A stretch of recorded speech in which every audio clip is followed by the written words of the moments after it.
Bonjour, on est le 19 mars 2026 et l'actualité fait penser à prendre du recul par rapport au futur. Donc je prends deux mots plutôt, l'intuition et l'intelligence artificielle, qu'est-ce que ça donne par rapport au futur? Alors l'intuition, elle est importante et dans ce monde d'aujourd'hui, on s'interroge où elle est qu'elle a une place ou pas?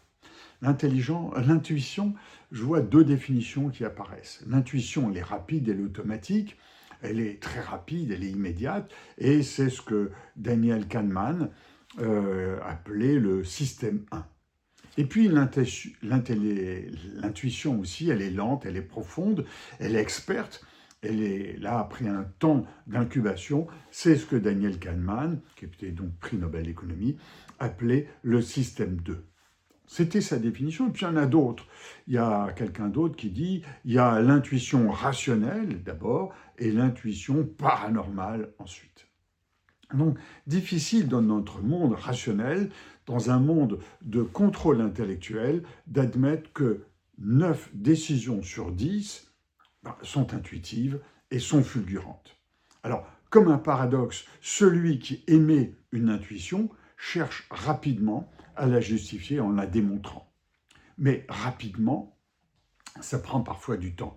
Alors un exemple facile, connu, c'est le boson de Higgs, de Peter Higgs, qui a mis 50 ans et 10 000 scientifiques à être prouvé.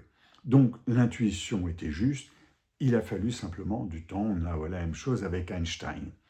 L'intuition, telle que je le ressens, telle qu'on le voit dans certaines définitions, l'intuition est un excès de vitesse de la connaissance. Donc l'intuition libère la créativité sans passer par le filtre de la pensée. Et ça qui est important dans notre monde actuel, que j'enseigne dans différentes écoles, c'est essayer de casser ce filtre de la pensée rationnelle, scientifique, etc., qu'on a reçu dans nos écoles, nos collèges, nos lycées, même s'il y a de moins en moins de scientifiques. Et puis, on va là-dessus, et après, on laisse passer l'intuition, et l'intuition ne peut pas passer. Et puis, il y a la peur du risque. À partir du moment où on enseigne, d'ailleurs, la rationalité, il y a la peur du risque, la peur du changement, du jugement de l'autre, c'est-à-dire ce qu'on appelle aussi le bruit environnement, qui bloque toute capacité intuitive. De toute façon, 100% de nos décisions ne seront pas bonnes à 100%. Il faut bien se le dire, et ça c'est important. Donc l'intuition est une fulgurance libre de la conscience, de la connaissance. Une fulgurance, c'est-à-dire que c'est extrêmement rapide, et libre, c'est en dehors des bruits environnants, et c'est fondé sur les connaissances que l'on a acquises. Mais c'est tout l'inverse de l'intelligence artificielle.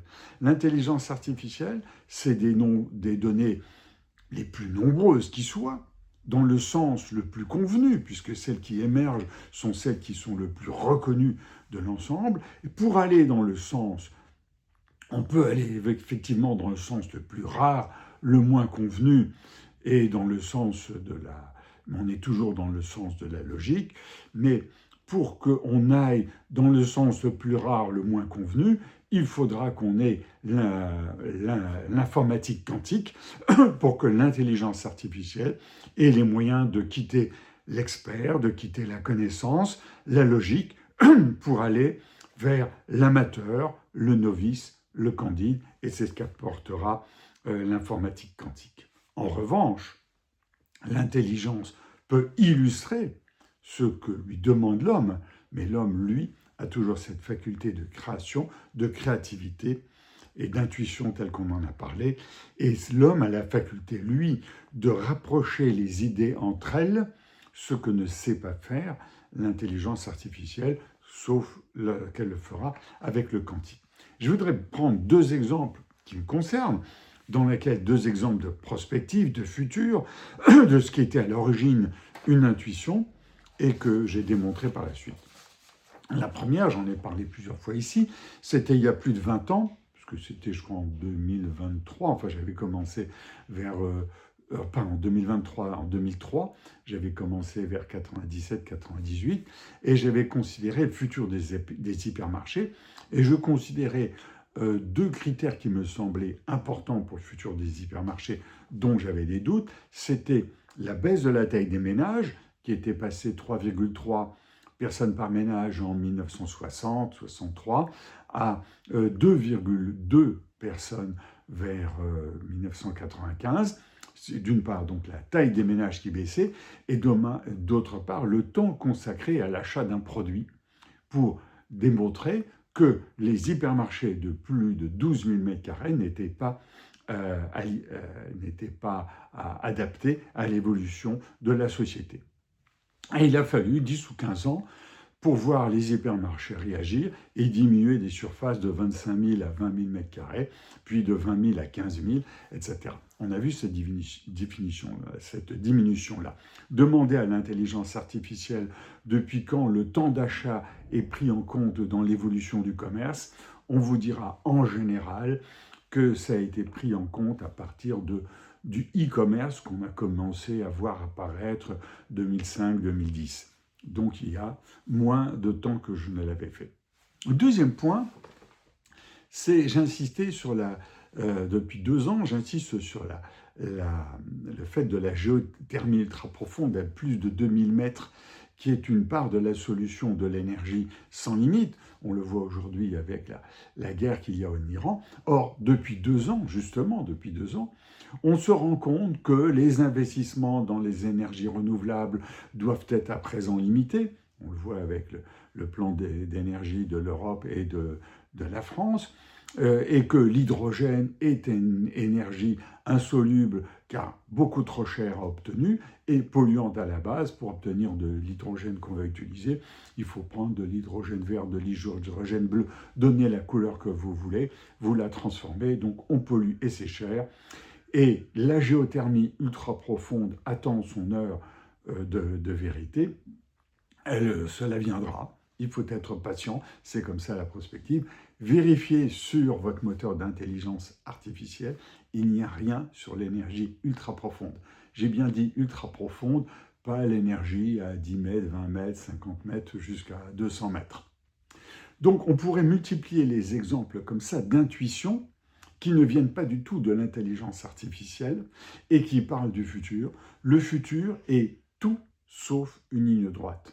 Donc on le vit aujourd'hui avec la guerre d'Ukraine et la guerre d'Iran, avec l'intelligence artificielle et le quantique, avec les matériaux critiques et les matériaux rares, avec la démographie et la capacité du monde à absorber 2 millions d'individus pendant 50 ans, c'est 2 milliards d'individus pendant 50 ans, on est en train de passer de 8 à 10 milliards d'individus et on suppose que les 10 milliards d'individus vont stagner jusqu'à 2100, voire un petit peu baisser. En alimentation, la même chose, on ne sait pas comment les nourrir. Donc, comment voir le futur, entre guillemets? Alors, par l'intelligence artificielle, eh bien, c'est le monde d'hier dans le futur. C'est la tendance et le possible. Qu'est-ce qui s'est passé hier? Ça peut être la suite, ça peut être quelque chose de différent. C'est surtout rassurant. Par l'intuition, voir le futur par l'intuition, c'est se détacher du présent, c'est ce qu'on a vu, se détacher des bruits ambiants, de tout ce qui nous bloque, et on arrive au futur qui est probable, qui est impossible ou qui est haïssable. Or, ce futur haïssable, c'est ce que nous vivons depuis 2020, depuis la Covid. Voilà ma réflexion sur l'intuition, l'intelligence artificielle et le futur. Mettez les commentaires, je repars en plongée. À bientôt.